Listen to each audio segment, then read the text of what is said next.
जी नाज़रीन, मैं हूं काशिफ हुसैन और आप देख रहे हैं एक्सप्रेस डिजिटल।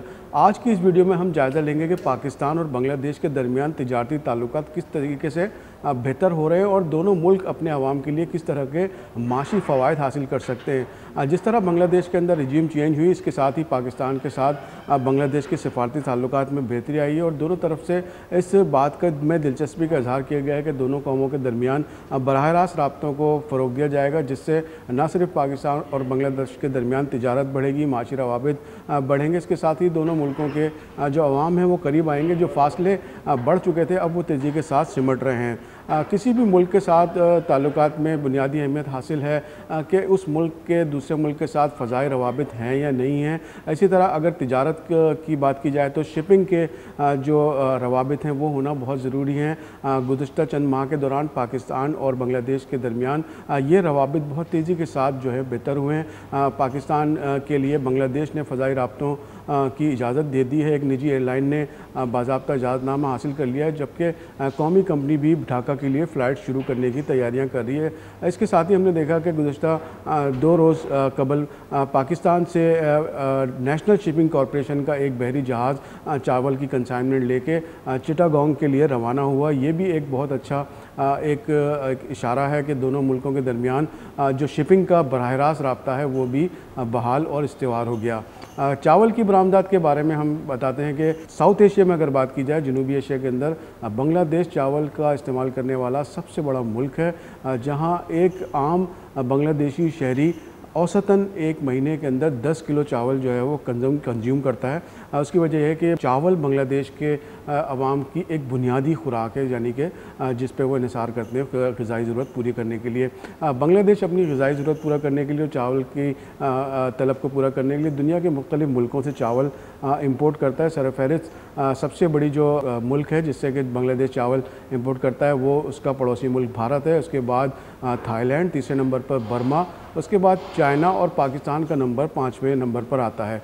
ये नहीं कि पाकिस्तान ने पहली मरतबा बांग्लादेश को चावल बरामद किए, बल्कि गुज़श्ता साल भी पाकिस्तान ने तकरीबन 7,50,000 टन से ज़्यादा चावल जो है वो प्राइवेट तरीके से जो है बांग्लादेश को एक्सपोर्ट किया था। ये बहुत सारी जो बरामदात हैं तीसरे मुल्क के ज़रिए होती थी, जिसमें पाकिस्तान का और बांग्लादेश का फ़ायदा कम और थोड़ा नुकसान ज़्यादा होता था।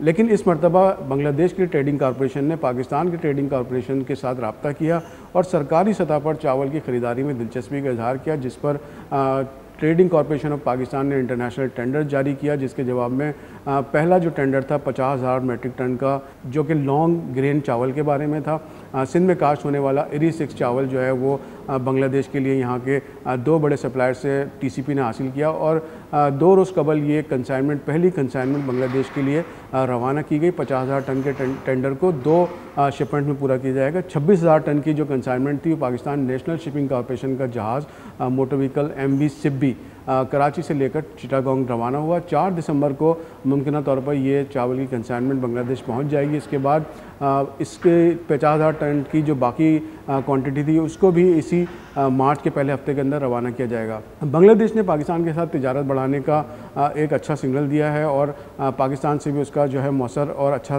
जवाब दिया गया है। 50,000 टन की जो प्रोक्योरमेंट है उसका टेंडर मुकम्मल हो चुका है। अब मज़ीद 50,000 टन चावल जो TCP ने ख़रीद कर बांग्लादेश को एक्सपोर्ट करने के लिए एक और जो टेंडर है वो जारी किया है। इसके बाद ही जो चावल की बांग्लादेश को हालिया एक्सपोर्ट है वो 1 लाख टन तक बढ़ जाएगी। पाकिस्तान के लिए इसमें बड़े अच्छे माशी इम्कानात हैं। अगर बात की जाए दोनों मुल्कों के तिजारती ताल्लुकात की तो पोटेंशियल बहुत ज़्यादा है और दोनों ममालिक एक सकाफ़ती रिश्ते में और एक मजहबी रिश्ते में बंधे हुए हैं। अगरचे कि हमारे माजी में कुछ जो यादें हैं वो तल्ख़ हैं, लेकिन अब दोनों मुल्कों की क़यादत ने, ख़ास तौर पे वहाँ की जो नौजवान नस्ल है और पाकिस्तान के, उन्होंने इन तल्ख़ यादों को भुलाकर आगे अच्छे एक सुनहरी मुस्तक़बिल की तरफ चलने का फ़ैसला किया, जो कि लेकिन हर लिहाज से खुशाइंद है। दोनों मुल्कों के दरमियान अगर तिजारती रवाबित या तिजारती इम्कानात की बात की जाए तो लगभग पाकिस्तान इस बांग्लादेश की मार्केट से $3 अरब का फ़ायदा उठा सकते हैं, यानी हम अपनी बरामदात को $3 अरब तक बढ़ा सकते हैं। इस वक्त दोनों मुल्क बमुश्किल $750 मिलियन की ट्रेड कर रहे हैं। पाकिस्तान क्या एक्सपोर्ट कर सकता है और क्या एक्सपोर्ट कर रहा है बांग्लादेश हमें क्या एक्सपोर्ट कर सकता है। अगर इसकी हम जायज़ा लें तो रिवायती तौर पर जो हमारी तिजारत है जो कि एक ही सतह पर बरकरार है लगभग, उसके अंदर बांग्लादेश जो है पाकिस्तान को खाम तंबाकू, इसके अलावा जूट जिसे कि पटसन कहते हैं, इसके अलावा मेडिसन अद्वियात यानी कुछ अद्वियात भी एक्सपोर्ट करता है। पाकिस्तान से बांग्लादेश को ज़्यादातर जो है वो टेक्सटाइल, कॉटन, कुछ फ़ाइबर्स, जो केमिकल पर मबनी जो मेटल्स हैं वो एक्सपोर्ट किए जाते हैं। इस तरह पाकिस्तान चीनी भी एक्सपोर्ट कर चुका है, चीनी से तैयार जो मसनूआत हैं वो भी बांग्लादेश को एक्सपोर्ट की जाती हैं। चावल के अलावा दीगर अजनास भी जो है वो बांग्लादेश को एक्सपोर्ट किए जाते रहे और बड़ा पोटेंशल है। जो हम ये बात कर रहे हैं कि पाकिस्तान बांग्लादेश को $3 अरब की मसनूआत एक्सपोर्ट कर सकता है, तो उसके अंदर आधी यानी कि $1.5 अरब की जो है वो ज़रूरी मसनूआत होंगी। दोनों मुल्क एक अच्छी सिमत की तरफ रवां दवा हैं और उम्मीद है कि ये फ़ज़ाई राब्ते बहाल होने के बाद आवाम से आवाम का राब्ता और ज़्यादा मजबूत होगा। जो शिपिंग का जो हमारे साथ एक राब्ता शुरू हुआ है, बराह रास्त शिपिंग हम कर रहे हैं, इसके भी दोनों मुल्कों को फ़वाइद होंगे। एक ख़ास किस्म का शोबा जिसका नौजवानों से ताल्लुक़ है, दोनों मुल्कों की माशी तरक्की से बड़ा गहरा ताल्लुक़ है, वो है IT। दोनों मुल्कों के अंदर IT का पोटेंशल बेपनाह पाया जाता है। अफरादी महारत बहुत अच्छी है। अगर दोनों मुल्कों के दरमियान IT के शोबे के अंदर कोलैबोरेशन होती है तो ना सिर्फ ये दोनों मुल्कों के लिए बल्कि इस पूरे ख़ित्ते के लिए और ख़ास तौर पर इस ख़ित्ते के नौजवानों के लिए बड़ी उम्मीद अफजा पेशरफ्त होगी। पाकिस्तान और बांग्लादेश के दरमियान सिफारती ताल्लुकात बहुत ही से बेहतर हुए हैं, जिसकी रिफ्लेक्शन हमें तिजारती और माशी रवाबित में देखने में आ रही है। दोनों मुल्कों के दरमियान बराह रास्त फ़ज़ाई राब्ते और शिपिंग राब्ते तकरीबन बहाल हो चुके हैं। जल्द ही पाकिस्तान की निजी एयरलाइंस और कौमी एयरलाइंस मुसाफिरों को ढाका से कराची के दरमियान सफरी सहूलत फ़राहम करेंगे। यकीनन इससे जो दूरियां कुछ दहाइयों में पैदा हो चुकी थी दोनों बरादर मुल्कों में और कौमों में, वो फासले कम होंगे और जिसका दोनों मुल्कों की मईशत को फ़ायदा होगा। हमारी दोनों मुल्कों की आबादी के जो मसाइल हैं वो भी तकरीबन एक जैसे हैं, तो उन मसाइल से निपटने में भी हमें मदद मिलेगी।